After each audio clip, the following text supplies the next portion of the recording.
Hi, we're at CandyMachines.com, and what we want to talk about today is setting up your win ratio. We get a lot of questions about this. If your game does not have average win ratio or you're trying to set up a different game mode, please see one of our other videos or give us a call. And there are some differences in different versions of software or even games that you may see out there from other suppliers that have similar software. There's a little bit of fragmentation. So I think the best way to approach this is just to understand what your game is doing. And so what we're going to do is walk through on this particular one. And this is a bit of an older software, I can tell by just looking at it. But there's going to be a lot of people that have this version of software out there. And some people are going to have newer software. We have an initiative underway to address fragmentation and hopefully get as many people updated to a recent version of software as possible here in the coming months. But for right now, if you try to set up your game, it doesn't matter what somebody else set theirs at if they have completely different software in theirs. So what we want to do today is hopefully help you understand how your game is working. And so one of the first things we're going to do, and if we go into the system setting. Now, when we are working with average win ratio, so if you are trying to set your game based on this value and you're trying to go up win ratio, and this is going to be number of games before it goes into a payout mode, then this is assuming that game mode, if you have it, is set to normal, which this one is, and vending mode or vending option, and it may say mode in other versions, but vending option is set to disable. It's really the only time that the game looks at average win ratio. So if you're trying to set your game off this value, and in this case it's 1 and 2, so every 2 games it goes into a payout until the prize sensor identifies that a prize has been dropped, and then it goes back to a non-win mode until it hits the payout again. So we're 1 and 2, so it's going to be very frequent, and we have that just to demonstrate exactly what the game's doing. But the important thing on here is really comes down to your claw strength and understanding what your game is doing when. So if we go to gantry test, and most of you are probably familiar with this menu, and we're going to test high power. 2 things we're going to do. So our voltage meter, every 5 seconds this claw is going to close, and we're going to watch that voltage meter. So right now our high is set to 75. It's throwing almost 30 volts to it, and we'll see it every 5 seconds. We will see it close, and it closes pretty firm. But we know our high is just about 30 volts right now at a value of 75. We can see that visually. And we'll do the same thing with the mid and test that. And we have it right now 250. And you can see we're running right about 20 volts. And every 5 seconds, you can see the claw is going to close every 5 seconds. And our mid strength is putting right about 20 volts. Now we're going to do the same thing with the low.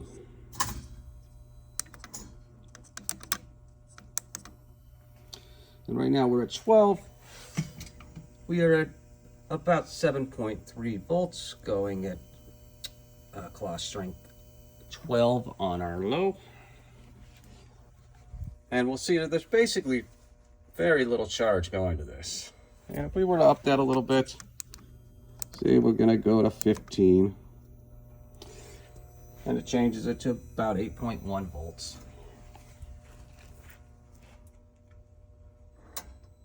And you can see the intensity goes up a little bit. And when we're on a average win ratio, the low is very important. If it's still holding onto the prize, they're going to win and you're not going to get your win ratio. So we're going to put this back to 10 just for demonstration purposes. We want you to visually see what your game is doing. Again, on our low, we're right about 7 volts out of 10, 6.7. So now we're going to exit. And since we're doing a demo on this, we're just going to do 1 credit per game so we don't have to keep feeding it full of money. But what we're going to do is we're going to watch the voltage on this, okay? We don't even need to look at the clock. We're just going to watch it. And we're going to see it. It grabs slightly higher than 20, maintained on 20, and then stayed on 20. So right now it's on a payout. So if we were to do another quarter,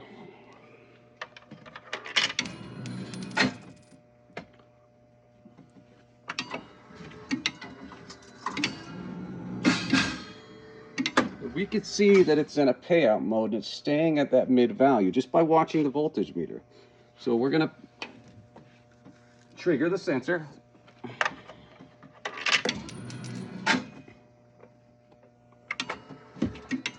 When it comes over, we're just going to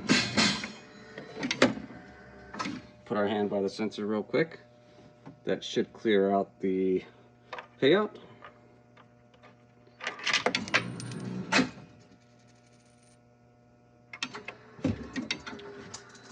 See it grab, and then we see it go to 6.6. So you can see what the game is doing. Now this particular software version, I just happen to know that it's like 0.3 seconds that it actually goes to a high.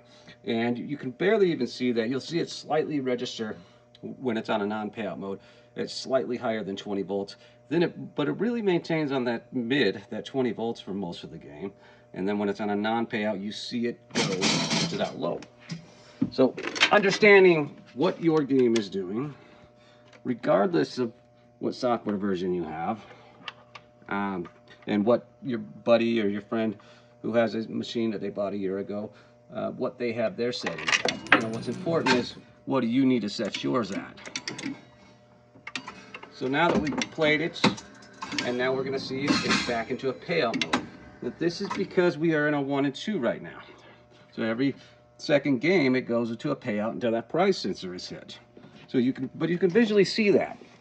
And just by testing your 3 strengths, observing what those the voltages are on each of those, you can visually see what your game is doing.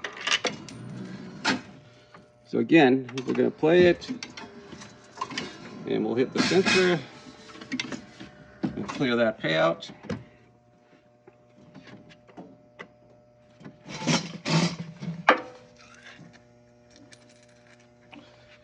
Now the payout should be cleared, and we're just going to watch it.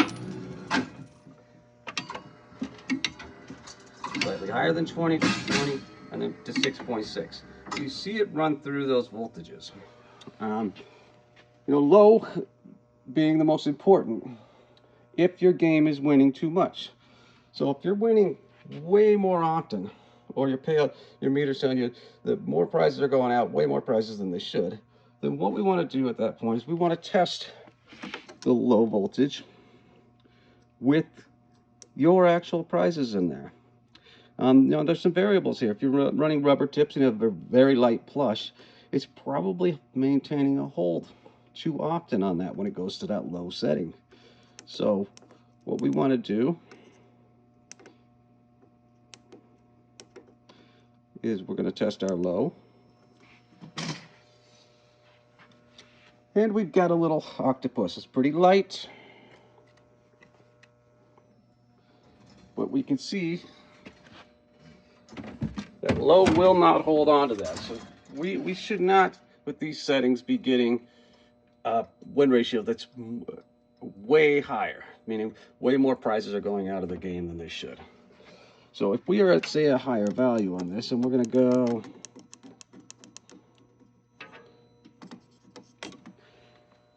we'll try a 20, it's about 10 volts.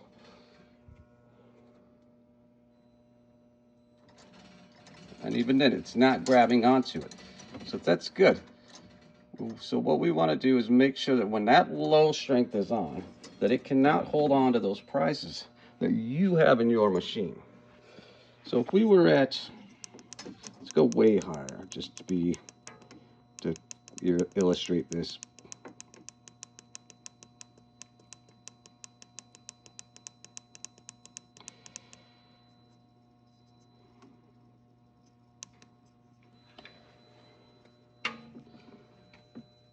So we're at a 61, the voltage is way higher.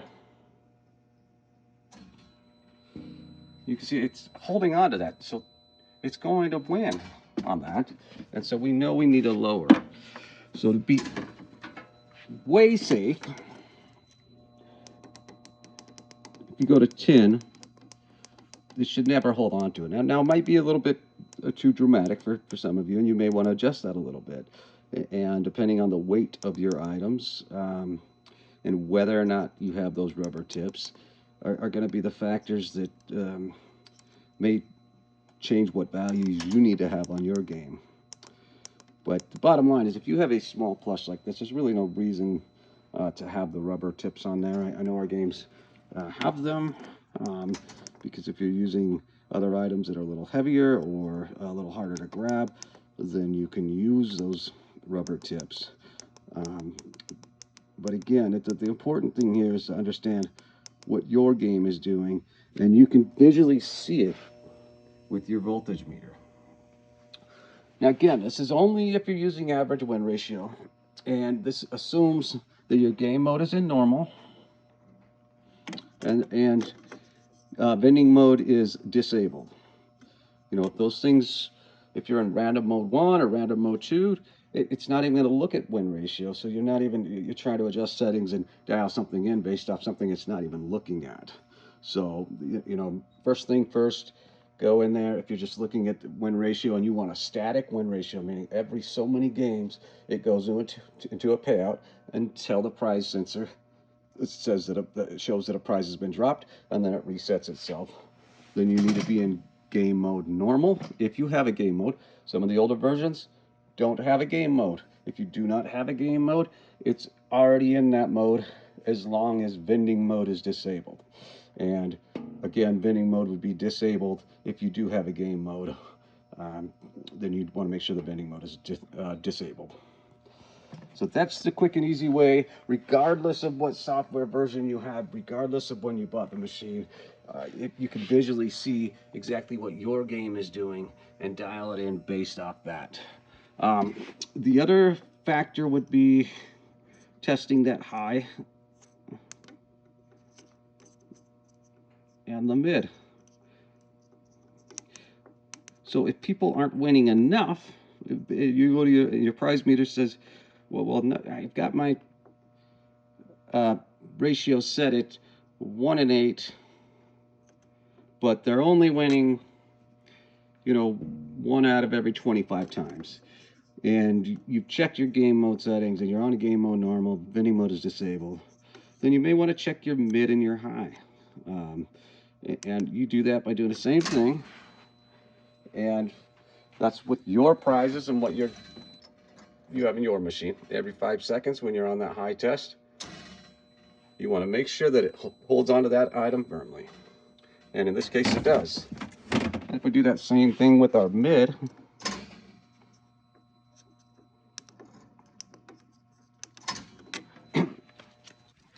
and we saw when we played that game how long it stayed on mid. So we know mid it's important on mid. And we saw earlier how long it stayed on mid. So if your game is not winning enough, it's important that you check mid and make sure it's strong enough to hold on that item, even with all the movement of the claw. If you're trying to actually dial in those win ratios based on your settings.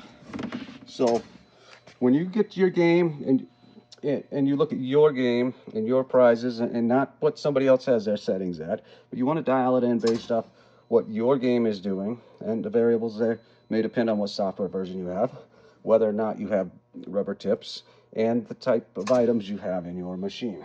But the key is, if you're really focused on dialing in win ratio, then just follow the steps shown in this video. You should be able to dial that in by knowing what your game is doing.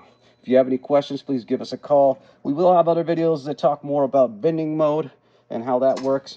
But it's the same thing. When you go into your vending mode enabled. and you're watching your meter and you know the voltage that's going to those 3 values, you can visually see what it's doing. And then we'll have other videos, but random win mode and winning percentage. Those two work together, but they do not look at average win ratio at all. So don't get them confused. Just focus on what you're trying to do with your game. If you get stuck, give us a call. We'd be happy to run you through it. Thanks. Have a great day.